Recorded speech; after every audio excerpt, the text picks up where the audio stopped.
Selamat siang semua, selamat siang juga untuk Ibu Utami. Hari ini kami kelompok 12 yang beranggotakan saya Febe Simanjuntak dan teman saya Carolina Murni Marutung Purba akan mempresentasikan hasil diskusi kami, yaitu merangkum materi dari awal sampai akhir mengenai skripsi dan juga membuat panduan mudah membuat skripsi di Unimed. Oke, yang pertama itu saya akan menjelaskan pengertian dari skripsi. Skripsi adalah karya tulis ilmiah yang disusun dan dipertahankan sebagai persyaratan untuk mencapai gelar sarjana pendidikan maupun non-pendidikan. Nah, karakteristik dari skripsi ini itu yang pertama, topik skripsi itu dapat bersumber dari masalah-masalah yang sesuai dengan bidang studi atau bidang keahlian mahasiswa tersebut. Yang kedua, skripsi ditulis atas dasar hasil pengamatan dan observasi lapangan dan penelaahan pustaka yang relevan. Yang ketiga, skripsi itu ditulis sendiri oleh mahasiswa dengan bimbingan dosen yang sesuai dengan bidang keahliannya dan ditetapkan oleh surat tugas dari dekan. Nah, yang keempat, skripsi itu ditulis dalam bahasa Indonesia yang baik dan benar. Nah, untuk program studi atau jurusan tertentu, skripsi dapat ditulis dalam bahasa minat seperti bahasa Inggris, Spanyol, Mandarin, Portugis, dan yang lainnya. Nah, yang kelima, skripsi itu dipertahankan sendiri oleh mahasiswa di hadapan tim penguji yang ditetapkan juga oleh dekan. Nah, selanjutnya saya juga akan menjelaskan bagaimana sih cara membuat skripsi yang mudah. Nah, kita saksikan. Terdapat logo universitas di atas di tengahnya, baru di bawahnya ditulis judul dengan huruf kapital tebal berukuran 15-16. Di bawahnya tertulis kata skripsi yang dicetak dengan huruf kapital lebih kecil dari 14 ukurannya. Terus pada garis berikutnya itu ada kalimat yang dengan huruf tebal berukuran 12 yang berbunyi untuk memperoleh gelar sarjana, isi bidang studinya apa yang ditempuh. Di bawahnya lagi berukuran 12 kata oleh, ditulis kata oleh itu tanpa titik dua, di bawahnya lagi nama, baru NIM tulis angkanya, baru di bawahnya lagi jurusan, fakultas, universitas, dan tahunnya.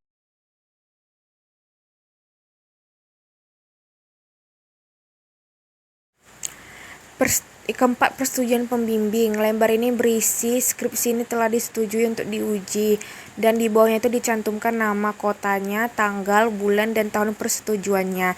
Dan di bawahnya juga disediakan tempat untuk tanda tangan dosen pembimbing yang dicantumkan nama lengkap beserta NIP-nya.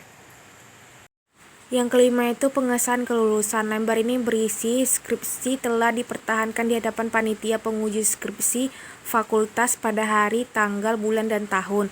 Selanjutnya dicantumkan nama ketua, sekretaris, dan anggota panitia penguji yang masing-masing disertai tempat pembubuhan tanda tangan, nama lengkap, dan NIP-nya. Yang keenam adalah lembar pernyataan. Isi pernyataan ini adalah, skripsi ini adalah hasil karya sendiri, bukan buatan orang lain, dan tidak menjiplak karya orang lain, baik seluruhnya maupun sebagian. Yang ketujuh, moto dan persembahan. Lembar ini boleh ada dan juga boleh tidak. Yang kedelapan adalah kata pengantar, yang dikemukakan ungkapan puji syukur ataupun ucapan terima kasih dan penghargaan kepada orang-orang atau lembaga atau lainnya yang ikut membantu.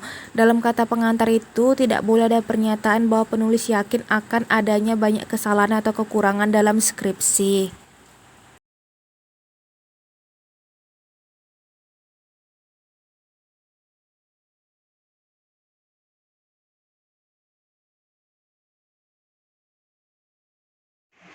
Oke, saya di sini Carolina Murni Marutung Purba akan melanjutkan penjelasan dari kawan saya PB, yaitu saya memaparkan bagian pokok.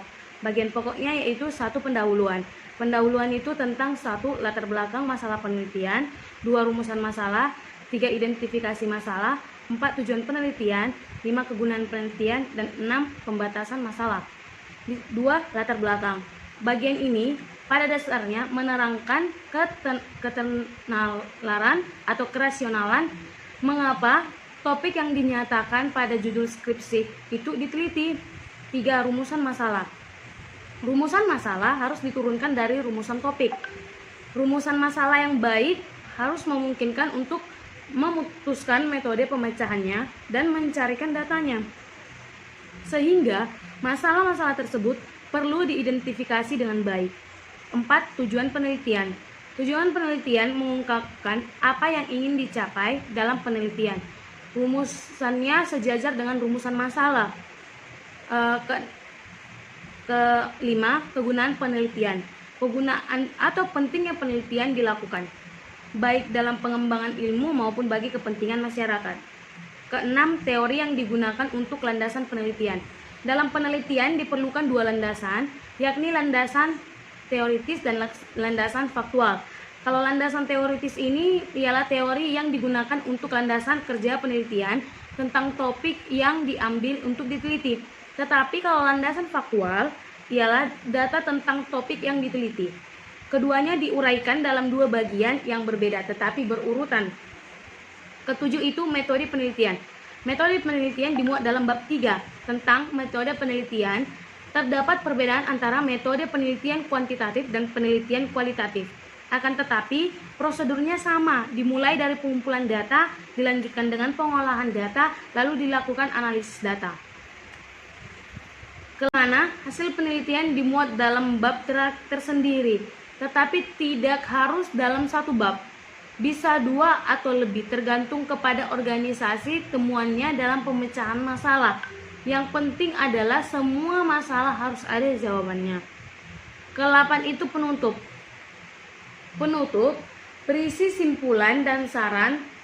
Penyajian simpulan hendaknya sejalan dengan penyajian masalah, tujuan dan uraian tentang hasil penelitian. Penyajian saran harus sejalan dan didasarkan pada kesimpulan atau temuan.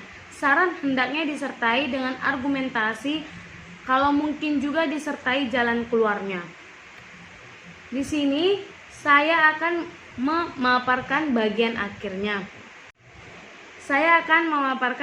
akhirnya. Yaitu daftar pustaka. Di mana daftar pustaka ini dituliskan sesuai dengan kaidah penulisan daftar pustaka.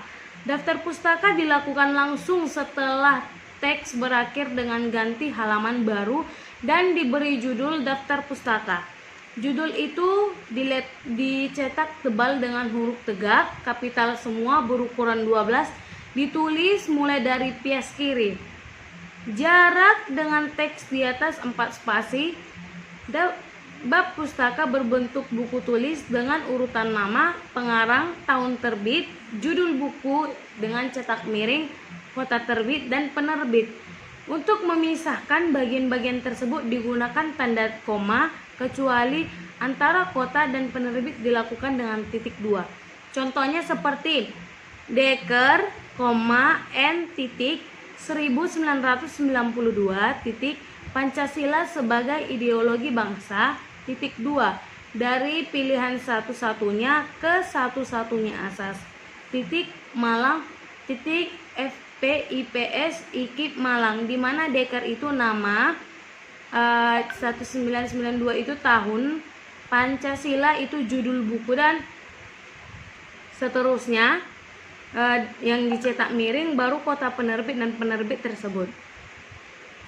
Jika ada beberapa buku yang dijadikan sumber ditulis oleh orang yang sama dan diterbitkan dalam tahun yang sama pula, angka tahun penerbit diikuti oleh lambang A, B, C, dan seterusnya dengan urutan ditentukan berdasarkan abjad judul buku-bukunya. Contohnya seperti kan, Effendi, Oesman titik 1957.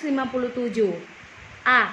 Tanja jawab tentang kalimat-kalimat Indonesia di Jakarta titik 2 Pustaka Rakyat titik. B. 1957. B.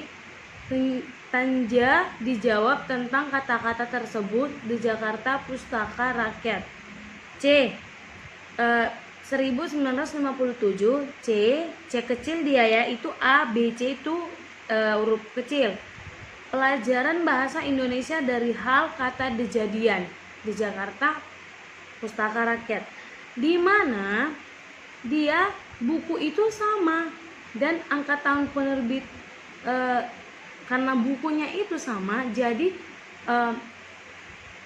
karena dia dua, bukunya sama dan tahunnya itu, jadi dia mungkin jadi dia pengarangnya itu tidak ditulis lagi, tidak diutarakan lagi, tetapi dia setelah tahun, dimana di tahun ini, di tahun buku ini diterbitkan, adanya diteruskan huruf